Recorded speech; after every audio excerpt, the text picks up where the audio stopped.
Do this on the fly. Here we are back at We Called It, joined once again with Dr. Kenneth Call. How are you, Ken? Hey guys, how's it going? And in his triumphant return, he's overcoming COVID to be here. Connor Lucas, how are you? I can't believe you introduced Ken before me, man. Well, I had to build up like get the hype going for you, you know? Yeah. Connor, you were face at least, okay? Yeah, well, I'm just trying to, rough it over here. 5 days worth of COVID's got me good. Oh. All right, so today we're going to be looking back at receivers and letting Connor put me and Ken in our place as the wide receiver expert on the show. He's going to correct all of our thoughts or anything that we got wrong from last week. Before we get to Connor's takes, though, we're going to start with Rob Gronkowski's retirement. Ken, you had the Buccaneers all the way up at 1, assuming Gronk played. How does this change your opinion? To me, that definitely drops him at least to number 3. I just think it's more about what Gronk and Brady had together, and it's, having that many weapons in the red zone. It really is a Cameron Brady. There's nothing, I have nothing bad to say about Cameron Brady, except he's not Gronk, and Tom Brady also doesn't think he's Gronk. So definitely not going to be the same. Over under half a game played for Gronk this year. Do you guys think he's coming back at some point? Or do you think, this is just it? Because he doesn't really like to practice, man. When it comes, it's him and Allen Iverson, number 1 and 2, with hating practice out there. I don't know. Could be just a great ploy to just get in, for the second half of the year in the playoffs. What do you guys think? So with that, no, I think Gronk's done. I honestly think injuries, he just doesn't want to deal with it, and just trying to get back on the field, trying to be there for Tom, and then, just getting hurt again and taking up his summer or whatever to rehab through all the injuries. So I think he's done. But like I said before, or last week, I had the Buccaneers, 3rd overall in my rankings, and that was assuming there was no Gronk. So nothing changes for me.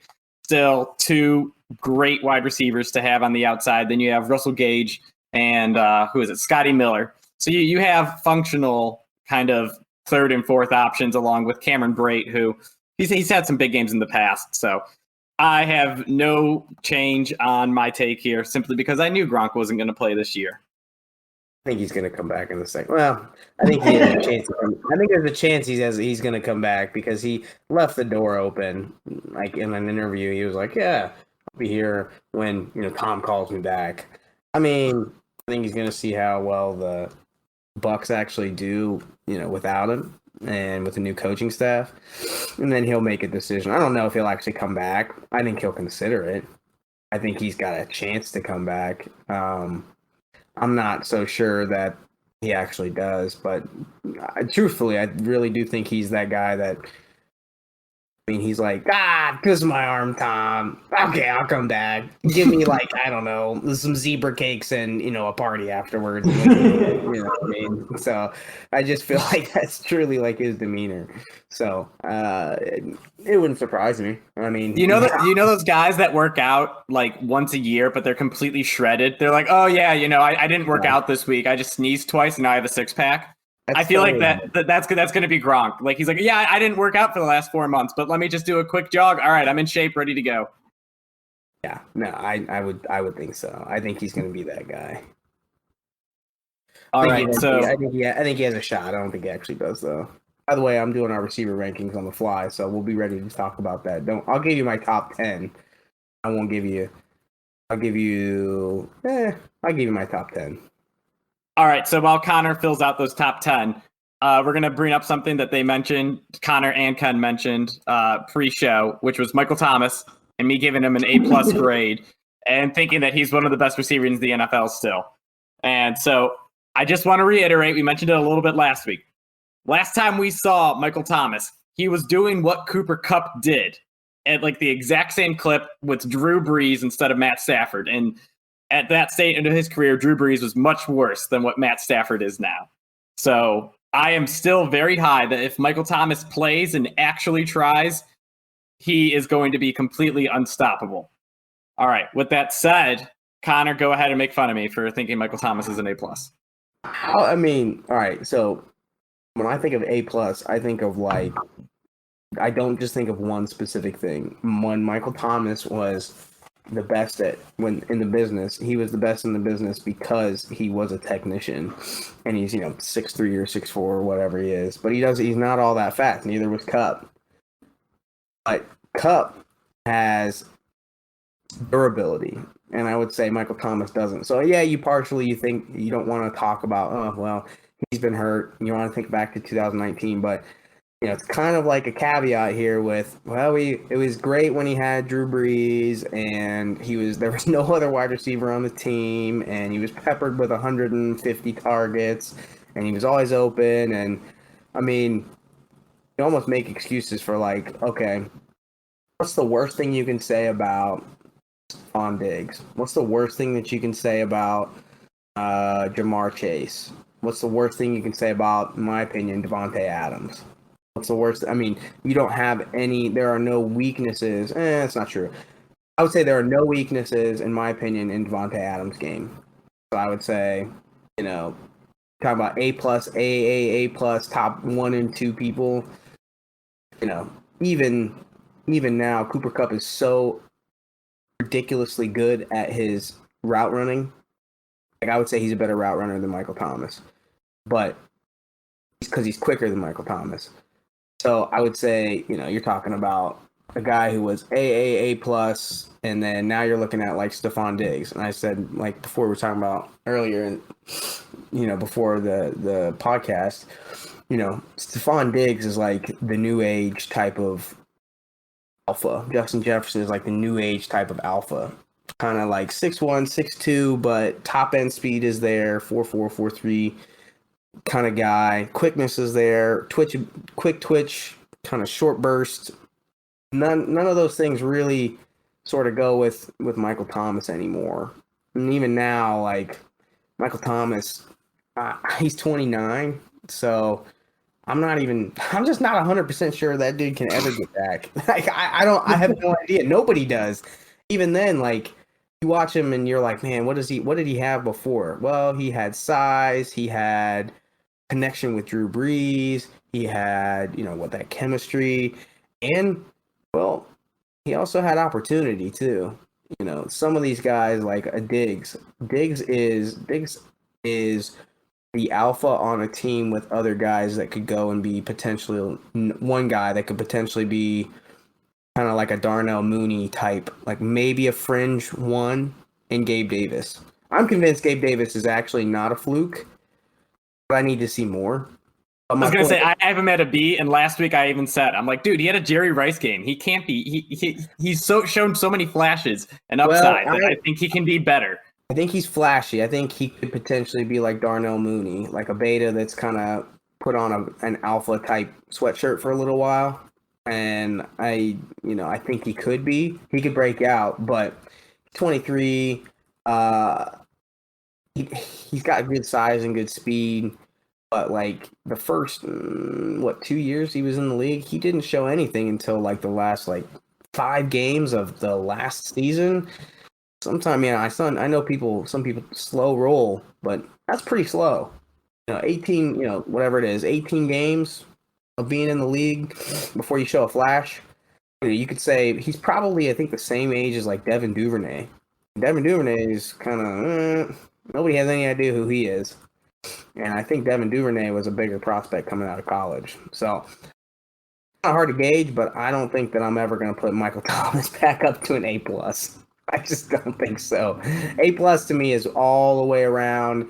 We're nitpicking on things like pure route running. Jamar Chase is not a pure route runner. T. Higgins is a better route runner than Jamar Chase, but Jamar Chase has more home run ability, if you want to call it, than T. Higgins does. Yes, that was a T. Higgins ploy, Mr. Ken.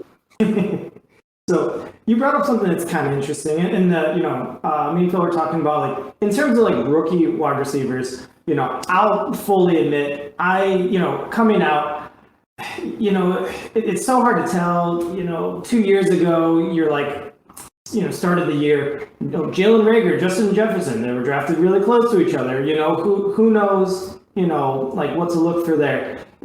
I'm sure you're more into college football, or especially looking at the wide receivers, than me or Phil. But Do you, Connor, have like any thoughts on this like draft class? They were loaded with first round players. Not necessarily as like top heavy as like the Jamar Chase, like Jalen Waddle types, but at the same time, I mean, and any thoughts on the receivers? Anyone you like in particular this year?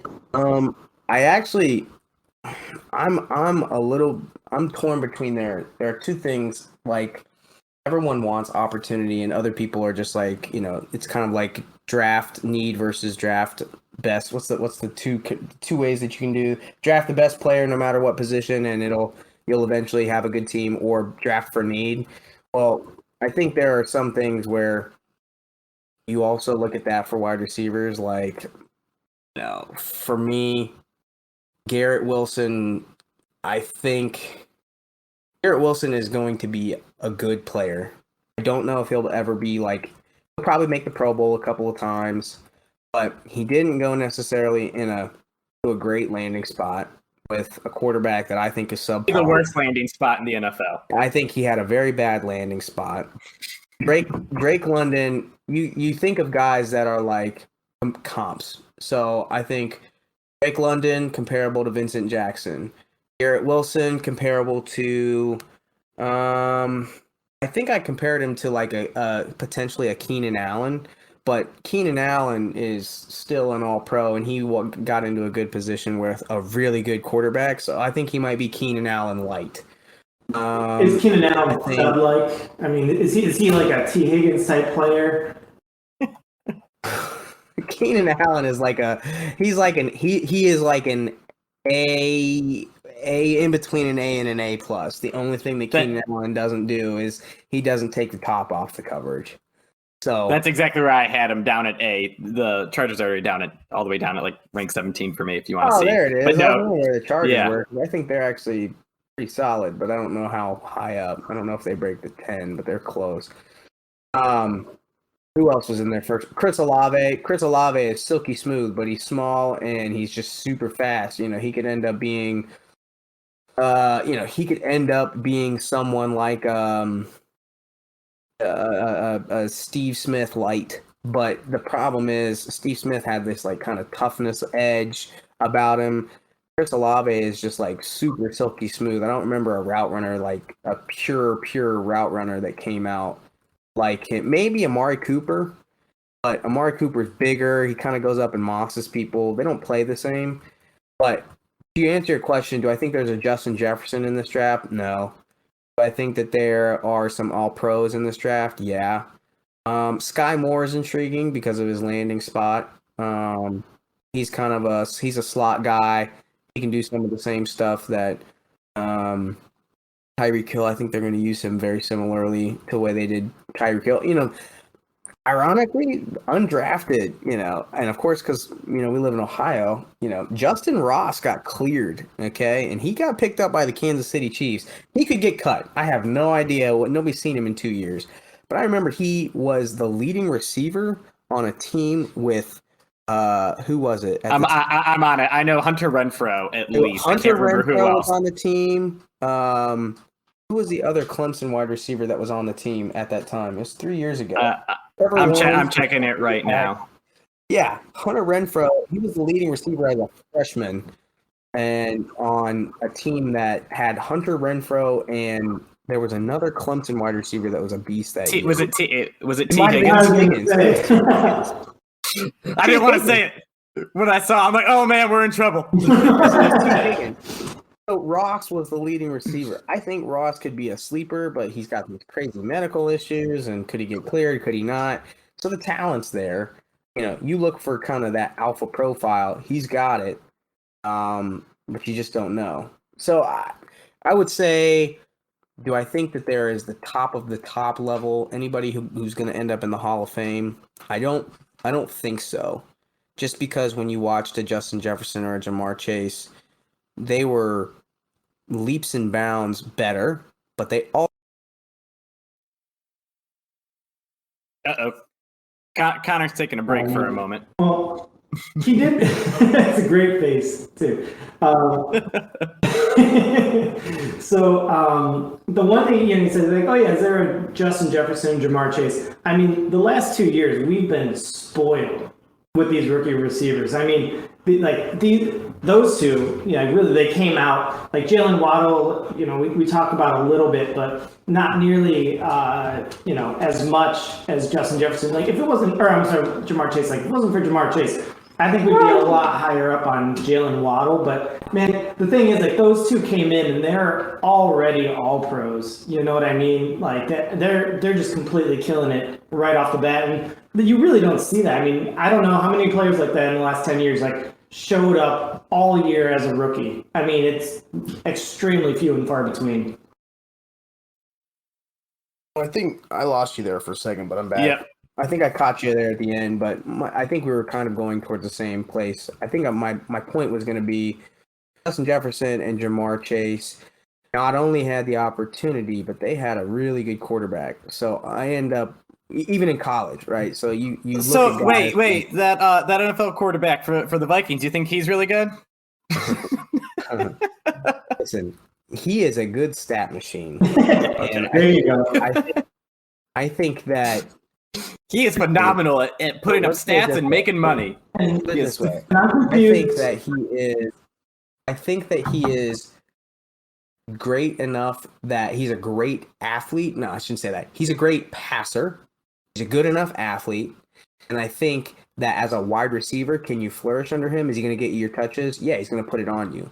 He's going to make like 95% of the throws that he should make. And then when you expect him to make the throws in, like the important times, like in the playoffs or, in the fourth quarter, sure, you might end up with 5 for 125 and 2 touchdowns and then, 1 overthrow in the fourth quarter. And then there's Kirk Cousins. But my point is he's good enough to make it to be where you flourish as an individual.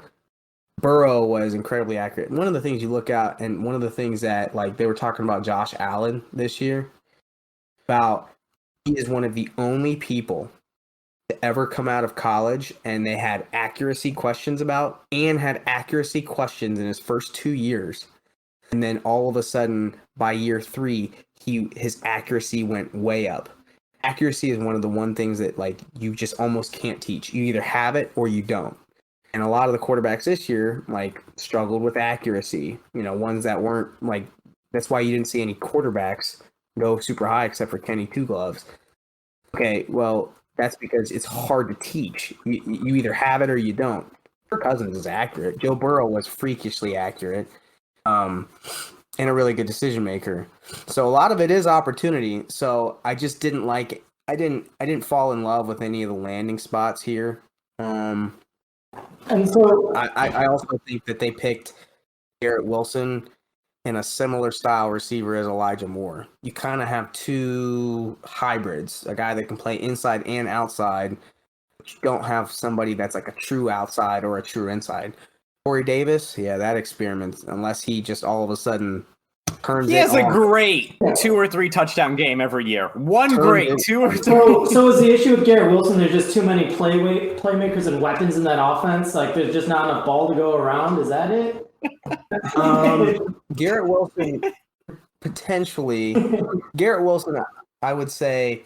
I can't tell if you're being facetious there or not. He's making fun of Zach Wilson. I think, but Garrett Wilson, I worry for him because he's not like a Julio Jones. He's not like a generational prospect. He's a technician. So think about it. How long did it take Cooper Kupp to really latch on? It probably took him 2 years, maybe 3 years. And then he had to have somebody stick with him and then have McVay come in and be like, holy cow, this guy's a technician. You think Robert Saleh's like, man, Garrett Wilson, I know how to use him. I'm a boy genius on defense. And I got 2 of these guys, and we're just rich. And I got a quarterback that has had accuracy issues and played against his best defensive game was against Coastal Carolina in college. And then he had like games where he went, I think, like 5 for like 25 last year and like 90 yards and 4 picks. I mean, I'm making those numbers up, but they can't be far off. They're not. No. So, you got to have a guy take it. I mean, think about it.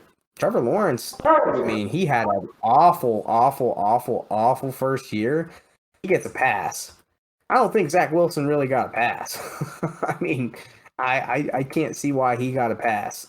They actually had a pretty good set of skill players. Michael Carter was all right. I mean, this is a make or break year for Zach Wilson, and it's year 2. Sorry to tell you, but it is. The only quarterback that I think is worse in the Northeast would be maybe Daniel Jones. And I hope none of you picked him on your fantasy team. All right. Speaking about terrible quarterbacks, so Connor finishes up his receiver spots. Ken, do you want to talk about Baker Mayfield for a second?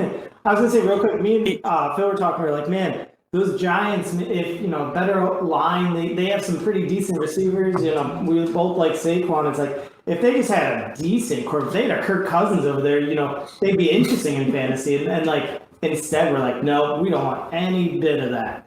Jeez. There's no. I like all 4 of their receivers. I think they're top 4 or 5, and like, you just can't pick them because of how bad their quarterback is. Baker could support a wide receiver 1. I don't think he can support a wide receiver 2. I would like Baker on the Giants, honestly. Unfortunately, they won't do it. But Baker, he just came out and said he's not going to be. He refuses to play for the Browns, even though Deshaun Watson news is coming out that he'll likely be gone for the year. But if you're Baker Mayfield, why would you you could make your best argument to be a starting quarterback by winning with the Browns because they have one of the best rosters or one of the better rosters. And it's like, why would you be like, no, I want to hold my breath and go to Seattle or Carolina? And I feel like let me play out my 5th year, make the Browns look good, and then just leave. Well, I don't know if Baker can do that. I just don't. I don't know. Baker's best thing about him when he was coming out of college was his accuracy. Everyone loved his accuracy and his decision making and his grittiness. Now you look at him and you're like, man, that was wrong. Was that Lincoln Riley? It could have been. And so I don't know if anybody's sitting here going, man, Baker can win us games. And what do you think? Do you think that Baker can win you games? Ken, did you disappear? Benjamin. He's probably hanging out with his dog. But I don't know. I think Baker is good enough to be like Kirk Cousins. You put him on a solid squad. He won't stat pad like Kirk Cousins, in my opinion, but I just remember watching him his first and third seasons. He can rip apart a bad defense, no problem. You put him against a functioning defense, it's not pretty. But a bad defense, he'll get 4 touchdowns. I watched him do it against the Bengals over and over and over again. Yeah, I would say. Oh, shoot, I'm trying to finish this up here. I would say you're good. I would say he's got to have help. Yeah, like I said, if he's on the Giants, he would be maybe the second best quarterback in that division. I think he could make the Giants a respectable, solid team. I think that's a landing spot that no one is considered, that the Giants aren't considering, and they're wrongfully. But you also have to remember the Giants. I think was it you who said who did the math? No, it was Ken. Ken did the math on them being in just cap hell. I mean, talking like crazy bad cap hell. That's true. They gave Kenny Galladay a lot of money. Yeah, that was the ultimate beta that looked like an alpha. Oh man. I think he was the ultimate pick. Well, he had the highlight plays, right? That's what he did. That was his thing. He's like, I'm going to get 70-yard touchdowns. I'm going to moss people for 40-yard touchdowns, but I'm not going to get 10 catches for 100 yards. Yeah, I mean, I don't know. That whole. They need to blow that roster up, I think. I think they need to start over. I think they need to trade Saquon. I think they need to move off Kenny Galladay. I mean, you take some dead money, but you start fresh. They've got Kadarius Toney. I think Kadarius Toney is... They trade him, and they drafted a receiver in the second round to replace him. Yeah, I think... Just so stupid. I think Yeah, they couldn't move him though. They tried to trade Tony this year. They tried to trade him in the draft and they couldn't. Yeah, they tried to trade him in the draft. Actually, like I don't know. You always hear rumors, and I don't know how much to believe of all that. But when I heard the Saquon ones, where they're like, "Oh, we'd listen to offers for Saquon," I'd be like, "Please get him out of there now before he only has a few more good years left." Like, let him do his thing. I love watching Saquon. I just like the explosive running, man. Here's the thing though. You have they would have moved Saquon if they really didn't think they had a shot. And I don't know who's naive enough. And what they're doing is they got who? Dable? They got Dable, I think. Dable went over there. And so they're probably going to give him one shot, 1 year before they let him blow up the roster. And I think that means because they'll still have a 26, he's 25 now, he just turned 25. They'll have Saquon, a 25-year-old Saquon, so potentially in his prime. They'll be able to move him at 26 for a little bit less, but still you can make the argument, especially if he has a year like he's supposed to, with him in his prime. You got Kadarius Toney, who's younger. You got Kenny Golladay. So you keep Toney. You got Kenny Golladay, who is 27 or 28. If he doesn't bounce back, you're cutting him anyways. You're going to move him, cut him, do something. You're drafting a quarterback next year that Dable gets to pick in a QB-heavy, loaded draft. I said like 4 or 5, right, that are supposed to be good? Supposed to be, I think the over-under for first-round QBs next year was like 6.5, I think is the initial. Wow. Yeah, it was the highest ever. That was by McShay or Mel Kiper, I think. And I don't even know some of the guys that are the 4, 5, and 6. I have no idea. I know OSU kid, Bryce Hall, and then the kid from USC now. He was USC, Oklahoma. Caleb Williams, Kentucky. Yeah. So then the Kentucky kid. So there's 4. And then the kid that Keaton Slovis was I think that's the Kentucky kid. He transferred from USC. And then the kid that Caleb Williams replaced just transferred to like some SEC school. So there's the 5. There's 5 right there. So that's what Seattle's doing. Seattle's going to sit here and wait. If they get Baker, you better believe they're not committed to him. They're going to use him as a one year rental. They're going to move off of him. Carolina, I still think they'll potentially move off of whoever they have at that point. They're going to move off of him. They're going to draft probably early because they're not going to be very good again. So I mean, you have a significant. That's all New York is going to do. So that's why I think everyone's kind of in this. Anybody who's in QB carousel. That's why Garoppolo hasn't moved. Actually, I am shocked that Garoppolo hasn't moved. And everyone keeps talking about 2 things: either A, Trey Lance isn't coming along as fast as possible, and they're going to start Jimmy, or they're waiting for Baker to get cut or something like that. And I saw some news that Baker was going to go back up Trey Lance or potentially move in front of Lance, and Jimmy Garoppolo was going to come to Cleveland. I think you would like that. I think we said that last year on the podcast. we would much prefer Jimmy Garoppolo over Baker Mayfield. Before we get to your wide receiver ranking, so we don't go too long on this, I just want to remind everyone what Martellus Bennett said about Jimmy Garoppolo. This was back in New England in 2016, and it was like week 3, and Jimmy Garoppolo was announced he was sitting out. Jimmy Garoppolo was being a B. He decided not to play right before the game. Jacoby Brissett came out and played with a effed up thumb and played his heart out, but Jimmy was just being a B all about it. Yeah, Martellus Bennett has some of the best quotes right there. But the one thing that I would hate if Baker Mayfield goes to the 49ers, it's like, man, they almost went to the Super Bowl with Jimmy G. Like, what about when they almost won it? One pass away. So going to the Super Bowl, yeah, okay. But my point is, it's like, man, Baker doesn't have to do much to make a run there. He just has to not screw it up. And it's like, they have so many weapons there. They have everything else set up, a good defense. Like, man, I could see us making a run after and be like, wow, Cleveland, even more dumb than we thought with the whole Deshaun Watson thing. Man. Listen, I am shocked. I am shocked that they have not made a move for Jimmy G. He is the ultimate bridge quarterback. He's done it at multiple places. I just cannot. When Tom was out, he played well, and that's why Belichick was rumored to want him for, try and get rid of Tom so he could keep Jimmy G. He did it at San Francisco, did it well, made it to the Super Bowl, had him nearly in the Super Bowl last year. I am just shocked. If you're talking about plug and play, be ready for a team to go, like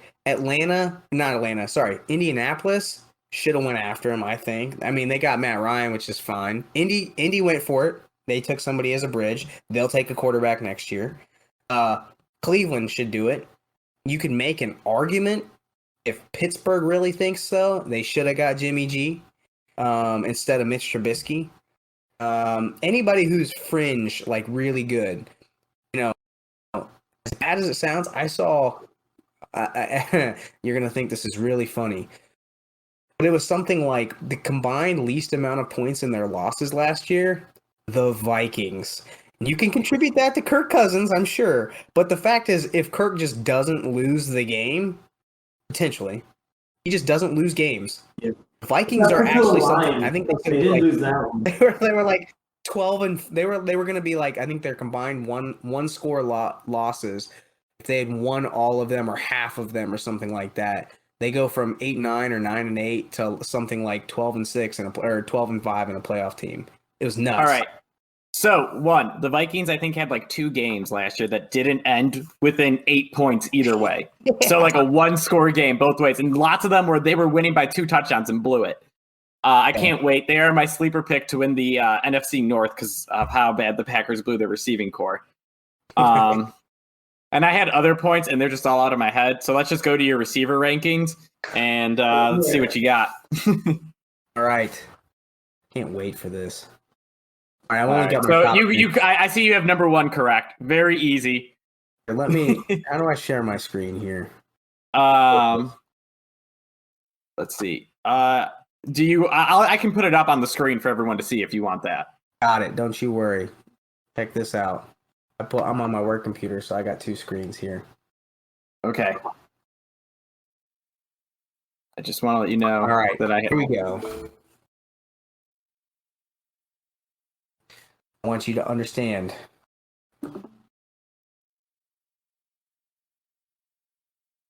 Everybody there? Yep, we're here. Okay. I'm here.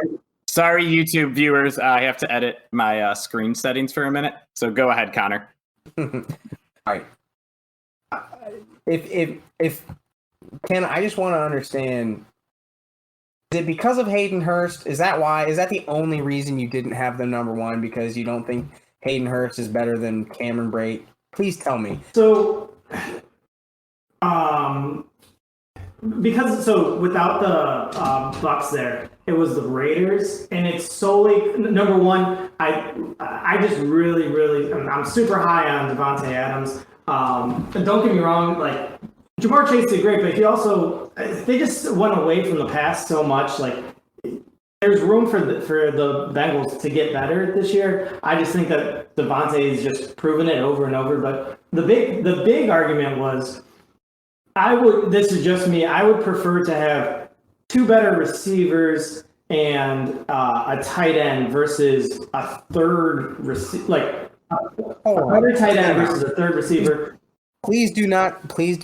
I love Hunter Renfrow. No. I love it. This is not a hate on Renfrow. When you get to the Raiders, I can't wait to talk to you about him. Hold on. Where are we at? Are we on the Raiders? Or are we on the Bengals? Or we're on the Bengals. Sorry. So my number. I just wanted. Ends number 1 for the Buccaneers. So we're talking about the Bucks was because it was Gronk. It was just solely based off of me thinking Gronk was going to play. And are you telling me that Russell Gage is better than Tyler Boyd? At this point, I don't think that there's that much of a difference. I really like Russell Gage as a third option as a receiver. I think he did awful with Atlanta last year, but that's because he was forced into essentially a number 1 role. I didn't give that to Pitts back there and without Calvin Ridley. And I thought he was viable, and but especially now as the third option, especially really fourth if Gronk's out there too. I mean, that's what I liked. It was definitely more of a complete. I give them 0 points for Hayden Hurst at tight end. So that. Yeah, but would you say that Mike Evans has the same, if not less, upside as even T. Higgins? Would you say, my point is, Jamar Chase has, let me flip that. Jamar Chase has the same, if not more, upside than Mike Evans. Correct. I would say T. Higgins has, I think, much more, I wouldn't say much more upside than Godwin. I would say Boyd has more upside than Gage. And I would say Brait and Hurst will push. And we just said all of those have more upside, and yet you have the Bucks as number one. So this might come as a shock to you guys. Both of you guys sit down. But I like Chris Godwin better than T. Higgins. A lot of that has to do with. I don't think that's necessarily because Tom likes him, right? Yeah. Like, wide receivers, take the quarterbacks out, right? This is where I think this is where I'm looking at wide receiver athleticism. No, as objective as I can. Take out the quarterbacks. That's why you'll see that I'm really high on the Dolphins, because I'm trying to take out, Tiny Tua out of the equation completely. If you're looking at pure wide receivers, you could make the argument that you have a bigger jump in your slots between my 1 and 2 and fall off between Jerry Jeudy. Jerry Jeudy is light years potentially better than Tyler Boyd, than Tim Patrick being less than T. Higgins. You could make the argument here, in my opinion, that the Broncos should be number 1 because T. Higgins is much better than Tim Patrick, but Jerry Jeudy might be light years ahead of Tyler Boyd, and Cortland Sutton might be a little bit less than Jamar Chase. All right, so for the record, in my rankings, which are off to the right in this, here we go. I didn't even see you guys crushing the Broncos here. All right, so listen, I probably gave like 25 or 30% weight to your production the previous year. So if you think about it, well, we are doing give me the wide receivers. This is like, a what's it called? A combine test or something like that. You get the idea. Or we're drafting them. I did hold against like Jalen Waddle, the fact that Tua was his quarterback and he caught 10 passes for 92 yards every game last year. Yeah. And things like that. I have a slight penalty. You're probably going to be more generous to people that I would think is higher, like Cortland Sutton. I agree with you. He probably could be like, that a DK Metcalf-esque receiver kind of thing. But for now, I'm going to hold it against him and say, until I see it happen, I'm not going to 100% believe it. I'm speculating a little bit here because I just watched the wide receivers and their routes. And these, I'm higher on Sutton and I'm higher on Jeudy. Jeudy is a technician, but if he could just stay healthy. So, we're taking that whole healthy thing there.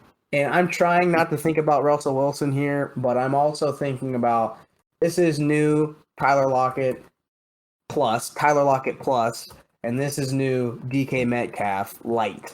And I'm thinking that he's going to blow up this year and he's going to blow up this year. And I actually think Tim Patrick gets kind of crapped on, and he is not. I think he is actually a really solid 2, maybe 3. There are games where him and Tyler Boyd are very similar because there are games when Tim Patrick and Tyler Boyd are going to lead your receiving core in touches and yards for a game. And they have the ability to do that. Meaning, everyone's going to focus on Jerry Jeudy and Cortland Sutton or Jamar Chase and T. Higgins. And these guys are good enough that they should be 2s on a lot of teams. And they're going to blow up for some games. And they're going to carry your team. Boyd did that multiple times last year. And Patrick did that multiple times last year. I would say that's why I had that was my tiebreaker with some teams. If your third option or fourth option, I think the Bills is the one that I had way higher than Ken. That's where we disagreed. I said Stephon Diggs is going to dominate. Any other guy could be there too on any given week. Gabriel Davis, Jamison Crowder, Dawson Knox. I can't remember who else they have, but they just have so many options that they're the deep receiving core. Here's the other thing. This is why. So you have Demarcus Robinson here. I don't even remember watching that guy play. So if I can't tell you how he played, there is no chance that they're going to be top 2 for me. That is just like such a fall off. I don't have any idea about him. You can't, in my opinion, for in terms of depth and talks about full receiving core, you've got 3 potential All-Pro, All-Star, All-Pro, and then who knows? I mean, this is the only team with 3 A grades. Brian Edwards could be there, and you're like, yeah, Demarcus Robinson, yeah, he's so good. He's Brian Edwards. And that's actually a good point. Now, we actually talked about 2 of those points last time, where it's like, we talked about going next year into this, like looking back at this, and like Broncos very easily could be number 1. That was actually something we brought up. We're looking more at what you've done versus less like speculative. The Raiders, and that was a huge point that I brought up, where I was like, yeah, they have a bad 4th option. They're not. I mean, Devontae Adams absolutely has been a target hog. Hunter Renfrow, he did great with over or double-digit target games. Darren Waller had a game with 16 or 18 targets, something ridiculous. I don't quite worry as much because I don't care if they don't use that 4th option. And I guess, that's not looking at the wide receiver core as a whole, but more from a practical standpoint, I'm not concerned. I just don't. I think that they'll do it with 3 and it won't matter. I would say the best complementary, I actually thought about putting them as high as 4 or 3. The best complementary group is these guys right here, the Rams. You got a burner, you've got an alpha, you've got almost like a slot alpha, and then you've got a super athlete, an athletic tight end, I should say. The Rams could potentially be in the top 3 as well. I would. The only reason that I would say they're not is because Van can't do anything other than go deep. So. Which is basically the Demarcus Robinson role here, or Russell Gage is a little bit less of a go deep kind of guy here. But Cedric Wilson, I think, is actually better than a lot of people give him credit for. That's why I have them 4. But I would say I am not a Dawson Knox believer. I'm just not. I was never a Dawson Knox guy. Did you see him throw a 2-point conversion with a broken hand? Love it.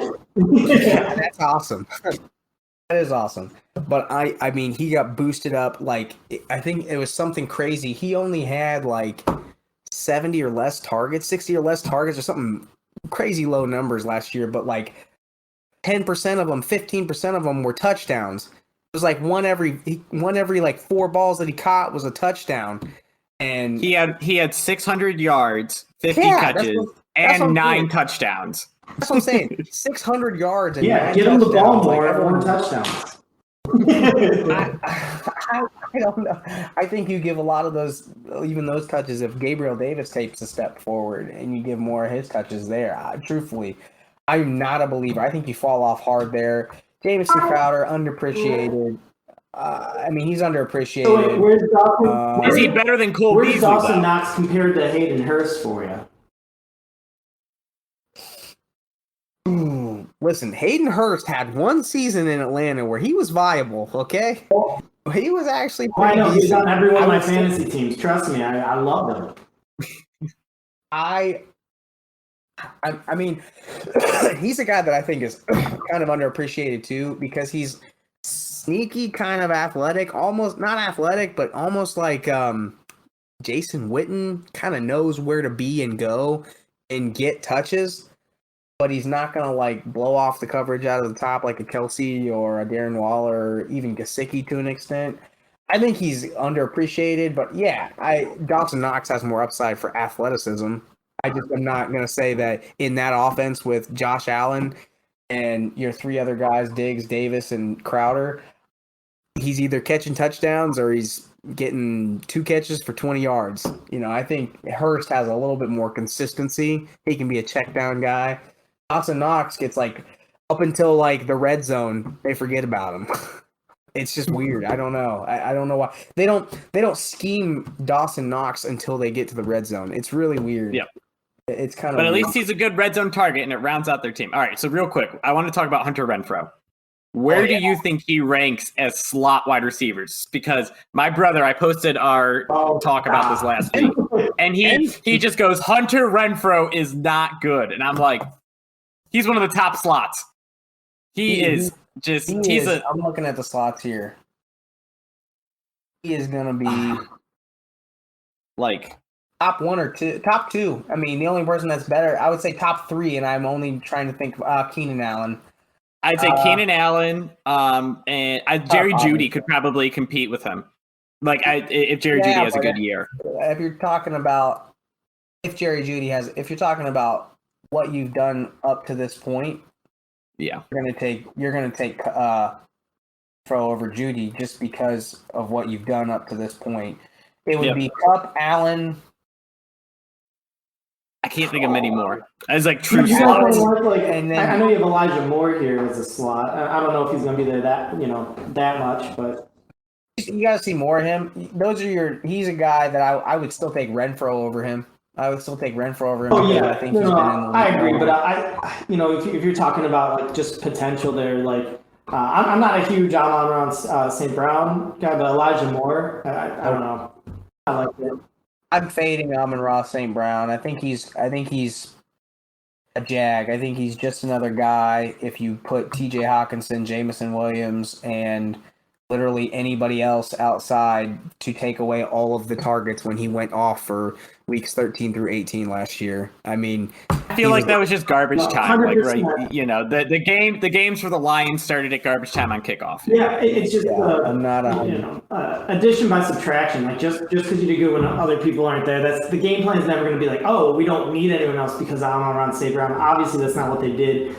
They went out and paid DJ Chark way too much and got Jameson Williams. So no, not huge either. I mean, I think he's just going to get boxed out, and I don't think Goff is the answer. They'll be drafting a quarterback next year. All right, so Connor, other right? You guys didn't. So here's the point where you guys want to tell me. I want to hear your guys' story about. The top 4. Why they're 4. This is the easiest. This is the easiest layup ever. Only team with 2 A+. They have the best gadget receiver in Deebo Samuel, and they have the best, top 2 tight end. I think. Do you hear yourself right now? Do you hear yourself right now? Do those seriously? Do those win you games? Like, do those win you Super Bowls? Are those the reason that you win a Super Bowl? Gadget players and tight ends. All right, so when I was going through this. Number one thought was, is your number one receiver or number one target phenomenal? Who is Jawan Jennings? Who is that guy? Just wait, okay? Just wait. Is their number one receiving option phenomenal? Yes. Is their number 2, if number 1 gets taken away, can he get 200 yards too? Yes. Brandon Ayuk can also come out and get 150 yards and 2 touchdowns in a game. Even though he was in Kyle Shanahan's doghouse. And I mean, at those 3 good options, I put them behind like the Raiders in that sense. They have 3 good options that can all go off. That's the main logic. Consistency, and their flexibility allows them to make it harder to match up with. And Deebo Samuel, the whole reason that they don't want to pay him is because he was a gadget guy in college, gadget guy for Shanahan now. Now he's sitting here saying, "Hey guys, listen. I don't want you to put me as a running back anymore because I want you to pay me like a top wide receiver." And they're saying, hey, we don't really know if you can actually do that. We actually have a better pure wide receiver in Ayuk, and we don't really like him that much. Also, I'm Bill Belichick light, where I'm just going to draft a whole bunch of people that I think I can replace. So you're telling me that pure wide receiver, we're not talking about athlete. We're not talking about plug and play gadget guy. You're telling me that Deebo Samuel is an A+ wide receiver too? Yes. Yeah. The answer is yes. Yeah. It's on the paper. Yes. I'm saying yes. So like part of his grade is the fact that he is a good runner. but it's more so I still think he's a really good receiver. So a big one for this, I tried really hard not to just stare at these names that Phil put in here, wide receiver 1, wide receiver 2, slot, tight end. But that Juwan Jennings, seeing that made them actually drop for me. But the big thing is, Kittle is a playmaker from the tight end thing. Deebo Samuel, these guys did great. Now, first off, the 49ers, once again, one dropped interception away from making the Super Bowl. They're still trying to replace their quarterback, and they were run heavy. Everything there is pointing away from having these huge stat monsters. I think that kind of, pulls back a little bit from them. With that being said, Deebo Samuel still did it because, at any given point, George Kittle, Deebo, and I am more of a Brandon Ayuk believer than most. But any given play, those guys can, break it themselves. You're talking about just wide receiver. I'm talking about football players. And Deebo Samuel is a stud football player. No question. Which one of those guys? Which one of those guys are you going to say line up over Jalen Ramsey one-on-one and win? Straight up, one-on-one for the game. Are you going to set Deebo Samuel bump and run versus Jalen Ramsey or Marshawn Lattimore and say win? Best move, pure wide receiver, not running back. Which one of those guys? Are you going to do with Cooper Kupp, though? Heck yeah, 100%. I would say, hey, go win. Because you want to know why? Because he'd have Jalen Ramsey spinning around in circles. If you watch Jalen Ramsey come up and press, there was actually a report last year coming into camp. The Rams did a one-on-one with obviously one-on-one ones versus ones, and they had Hunter Renfrow versus Jalen Ramsey, and it was the Vegas Raiders versus the Rams. This was in camp last year, and there was like a report that Hunter Renfrow made Jalen Ramsey look stupid. You want to know why? Because Jalen Ramsey decides that he wants to be physical at the line, and Renfrow and Kupp and even T. Higgins to an extent, those guys use their leverage against you. If you whiff and you don't get your hands on those guys, you are going to be spinning in circles. There was a report that Hunter Renfrow literally spun Jalen Ramsey around. I would take Jalen Ramsey I would take Hunter Renfrow and Kupp and Higgins and Chase all over Renfrow or all over Jalen Ramsey. I would not take Ayuk, Samuel, Jennings, or even Kittle over Jalen Ramsey. Disagree. I'm going to say Deebo Samuel's better than that. I haven't seen it. If all those guys are spinning around Jalen Ramsey, I'm going to say Deebo Samuel might not be able to spin him around, but I think he could out-toughness Jalen Ramsey because that's what he does. So I guess the way I see it is more of I'm not looking at one-on-ones all the way across. I'm looking at can these guys on the football field produce, and I'm telling you, clearly they want to replace Jimmy G, but that offense was successful last year. That team added together definitely deserves top wide receiver, top receiving game. I think clearly in the first tier for me. But we're looking at pure wide receiver play. I'm not talking about athletes here. Like Deebo Samuel, probably best athlete on this board. Athlete. We're talking like best wide receiver play, not best athlete, best production. I understand that they're correlated, but I'm looking at this fine print saying, man, these guys are pure wide receivers that can go get theirs against anybody. I think you have to scheme Deebo Samuel to an extent into your offense. And that's why if he goes somewhere else, you're going to see, I am definitely afraid, by the way, of Tyreek Hill in Miami this year. Definitely afraid. I think he got greedy, and I think he went and got money and got paid, and I'm afraid that he's going to go over there and be like, grass isn't always greener, because Mahomes can throw it and plug it wherever he wants, and Tua's going to put it at his feet, and then they're going to run a bunch of bubble screens with Tyreek Hill, and then Tyreek Hill's going to be like, man, this sucks. I'm afraid Deebo wants the same thing. He wants to go prove he can be a pure wide receiver somewhere. I think you got to be aware of things like being schemed for. I think to an extent, you know, I'm afraid of AJ Brown a little bit. It could be really good or really, really bad in the Eagles because we're gonna find out if Jalen Hurts can actually throw it to somebody, literally anybody. He could barely do All it to right. Deebo Smith last year. All right, so let's stop talking about Deebo Samuel, and we're just going to disagree on that one. Where you just this is why I love talking to you as a former slot receiver who was pretty much built on and needing to be a technician, right? Yeah. And we have like Deebo Samuel, who's like just the ultimate man football player. Like, I'm just gonna run people over, like a little bit of Marshawn Lynch in him at wide receiver. So let's talk about the Dolphins. All right, so you mentioned the Dolphins a little. What about the Eagles and Seahawks? You have them at 9 and 10. Man, this was just.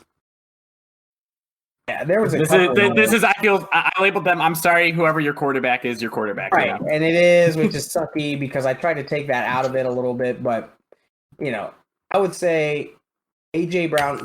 You think about releases at the line and things like that.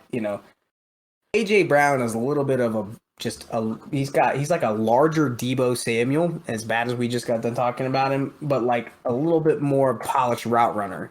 Yeah, he's 6'1" and he's 225, and he physicals you a lot. And I think the game is going away from that. I think it's more about the Cooper Kupps of the world and the Hunter Renfrows of the world, and even the Tyreek Hills to an extent. DK, freak athlete, less of a polished route runner, but getting there. I think he didn't just show the go route last year. I think he showed a little bit more than that. I'm a huge Tyler Lockett guy. I think he's underrated. But as much as I tried to take the QBs out, like I said, I still have to think about like these guys. Their production is just going to go down. And then you got these two here. Both of these guys have solid. I think Dallas Goedert is a top 5 tight end. Noah Fant has the potential to be, but he's sort of. He hasn't had a real quarterback in this whole NFL career. Yeah, and he's I saw another surprising stat. Get this. We talk about TJ Hawkinson. This is totally completely different. TJ Hawkinson as being this top 3, top 4, 24-year-old stud. He's had one game in his career over 100 yards. One. Was that his first game of in his career too? Yeah. First game of his career, and he's had one game over 100 yards, and people forget that. And so, he's great. I think he's really good, but he's another guy who people are like Noah Fant. They're on the fence for because they're like, you're a freak athlete. You should be really good, but maybe you don't get the ball enough. We're not sure. Is it that, or are you not that good? I would say Devontae Smith, I think, is a fantastic wide receiver. He's just little. He can't be an alpha, so it's kind of good that AJ Brown came in to be the alpha. I think these two will complement each other this year. Quez Watkins, kind of like Marcus Robinson. Who are you? Freddie Swain. We're talking way off, falling way, way, way off. So, it's hard to have 3, but these guys are just way, way off. I think if I had to put it in terms of like best wide receiver in this group, sure, route runner is going to be Devontae Smith. Best wide receiver is AJ Brown. DK's right after that. I would say Lockett is just underappreciated. But a lot of you guys might think, they're a product of Russell Wilson. Could be. I think he is actually a little bit underrated because I think he still has a good year, DK. And then, it's still hard to get over. It doesn't matter. Jalen Hurts is a 1-year deal because guess what? They're going to be in the market for getting another QB if he sucks this year. He does play against the Commanders twice, though.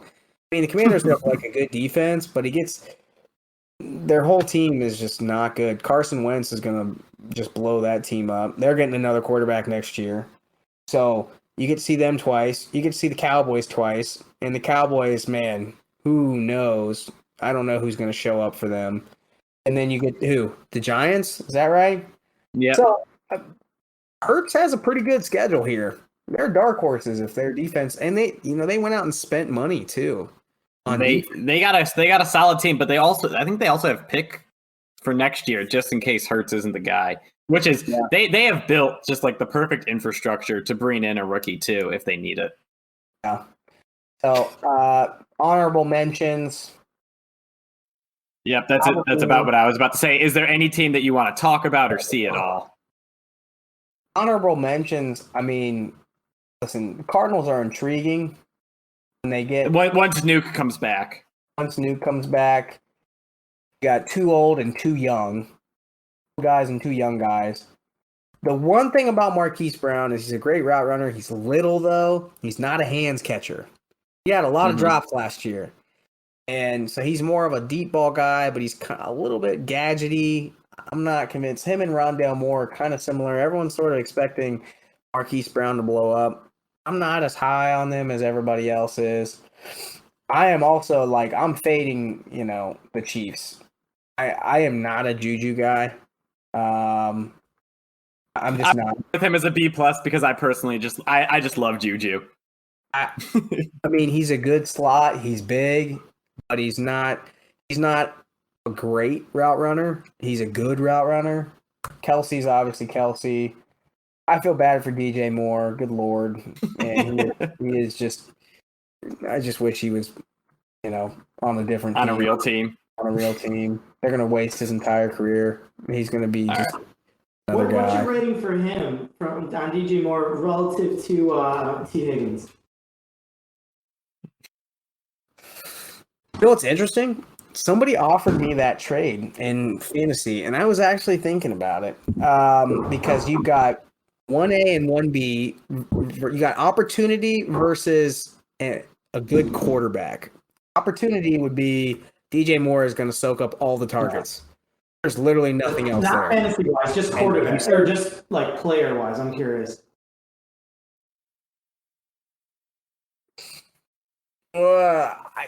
I think the way I would look at it is I would say I think T. Higgins by a hair. And I would say that because I think if you swap T. Higgins for DJ Moore, I think they end up being the same. I think they both produce. I think T. Higgins goes and be's number 1 for Panthers and gets all the targets and does the same thing as DJ Moore, maybe a little bit more because he's more of an alpha profile, maybe just slightly. But I don't know. I'm also, I don't know if you know this, Ken, but T. Higgins is in between an A+ and an A, just a slightly less of a plus. It's like an A. He's an A+ minus. Between A+ and A-. There's really no good definition for it. Yeah. DJ Moore is underappreciated no other. Okay. So my only take on the difference between these two is T. Higgins is 6'5" or 6'4" or something, and DJ Moore is 6'5'11". That's my point. 6'5'11". Yeah. That's why I would say I would take T. Higgins because he's more of that true alpha profile. All right, so I think it's about time to start wrapping this bad boy up. We'll let Ken. Do you have any take you want to throw out about wide receiver cores? Maybe we didn't talk about last time. Maybe something you thought about in the last week or two. I think DJ Moore is pretty dynamic. I would have him slightly above T. Higgins, but you just have T. Higgins so low. Close. That's all I keep hearing. I think I'm just higher on DJ Moore than most, but no. Honestly, it sounds like you're really low on DJ Moore if he's just ahead of T. Higgins. Keenan. By the way, I do agree that the Chargers could move up into the top 10. They could potentially knock out maybe my Seahawks or my Eagles pick. Keenan Allen. Who do you like besides Keenan Allen and Mike Williams? You don't need anyone else, man. I like Gerald Everett. They're killing it. I think Gerald Everett is actually going to have a good year. I'm over here with him as a C- because he hasn't produced anywhere he's played. He's an athlete, though, man. He's an athlete. That was always my thing. I noticed mine was definitely more about, I guess more practical, not looking at, okay, isolated these 4 guys all one-on-one, how good are they at receiver? I was always more, okay, how are they going to do as a group? If you're super top heavy at 2 with Keenan Allen and Mike Williams, that's great. It's going to work for you, especially with Justin Herbert. I definitely didn't do a good enough job to like take away like the QB aspect. I tried, but it's so hard because they depend on each other. Yeah. Like I said, I had about a 25 or 30% weight on last year's production, just because like I have to hold it against you if you didn't play well, and I have to reward you if you did. Just to reiterate, like we're talking about like who could be a surprise next year that's like, jumps a few tiers. I mean, this could be like anywhere. It doesn't have to be a top 5, but like, for example, if Zach Wilson turns out to not suck, like that Jets team, say Garrett Wilson really does step up, that could be a dangerous one there. We talked about the Giants where it's like, hey, they also might not suck. I'm not talking about top, 10, but like turn into like dumpster to decent. So that's something I was going to bring up right now, and my pick for that is the Colts. You have Michael Pittman developing. He looked really good at the end of last year. Paris Campbell's a speed guy, and Alec Pierce is a young receiver. Mo Alley Cox is a big tight end red zone threat. So I'm just over here thinking the Colts could be a sneaky one. Oh, and then obviously the Steelers. Steelers could go from 18 to like top 5 because they have so much potential. Yeah, and we talked about that a bit last week where she said, you just don't know because Deontay Johnson, Chase Claypool can be really good and Roethlisberger can't throw a pass. Yeah, and George Pickens is like he was a great pick, in my opinion, for their third receiver. Yeah, but George Pickens, I saw somebody say after he was drafted, like they showed a picture of him, they showed a video of him. He was like in like the hood, like just like surrounded by like a bunch of like questionable looking people, and they were like, he's gonna either be an all-pro or he's gonna be arrested and out of the league in like 5 years. Like we're talking, and that's the upside we want. You give him the Des Bryant treatment. You give him an assistant that follows him around and stops him from making every bad choice. That was what the tweet was literally like. He's either going to be an all-pro or arrested because he just has a bunch of shady characters just running around like in his group, and it's just a real question. Yeah, just one last thing I was thinking. So I'm actually really interested to see the Cowboys, and it's because of the drop of talent around Dak. And, it's really going to be a make or break year for Dak where it's like, okay, my offensive line isn't far and away number 1 in the league anymore. You took away, Amari Cooper. Gallup's going to be a bit to come back. Really have CeeDee Lamb and then Dalton Schultz over here. So, like, it's definitely going to show, like, hey, is Dak what Dallas, not everyone, thinks of him? Or is it like, okay, are we back to the drawing board there? Because the defense definitely overproduced last year. You're going down in quality everywhere around him. I'm really interested. Oh, yeah, also Zeke is just a shadow of, his running game is, not phenomenal anymore. He went from 22 to 100. So I'm just curious to see if Dak can step up and, have the offense around him because they're doing the same thing with Mahomes. I just have a lot more faith in Mahomes, obviously. Yeah. All right, Connor, anything you want to end on? I know we pretty much put the spotlight on you and said, have a field day. Tell us all about wide receivers, which is, I'm sure, your dream. Amari Cooper is, I got to feel bad for that guy. What are you talking about? He's a great landing spot. I gotta feel bad for that guy, and I gotta feel bad for Darnell Mooney. Actually, I gotta feel bad for Justin Fields. Just the lack of doing anything in the offseason. The only team I have a receiver on their starting group with a D is the Bears, and that's because of Equanimeous St. Brown. He couldn't crack the Packers last year, and he's their number 2. Byron Pringle is just disrespectful. Hey, Byron Pringle was good for like a game last year. Yeah. I don't know. We're talking about opportunity. We're talking about fantasy versus actual. Darnell Mooney probably isn't like a true like alpha. I think his ceiling is what Michael Pittman was last year. Pittman's got more to go. I think Mooney's ceiling is what Pittman was last year.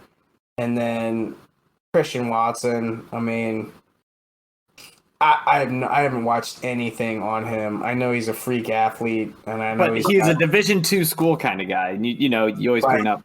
He had no idea. How You have What is no it? in a run first offense at North Dakota State University. So Yeah. I These hope are the best. These opportunity- are in college. What your pro wide receiver going up against guys who aren't going to make it to the NFL. So you already look great. Well, this guy's a pro receiver going up against D2 guys.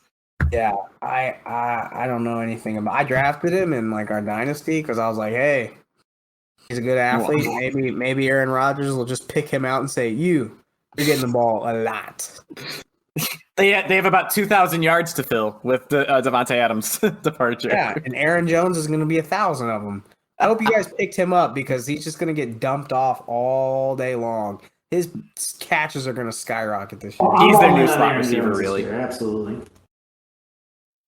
Yeah. All right. So I think that's it. You heard it. Connor really hates Deebo Samuel. Thinks Michael Thomas is garbage. And he loves Gabriel Davis. I think that's what I got from this whole episode. He showed love for Hunter Renfrow too. So. Oh, that's true. I didn't even tell you. I think there's a potential that KJ Osborne unseats Thielen this year too as the number 2 in the Vikings. I'm low on Osborne, which is funny. So we will talk about that more. We have like a month to go until we can Not get because into. he's great, but because opportunity. Thielen's old. Because Thielen's old. That's the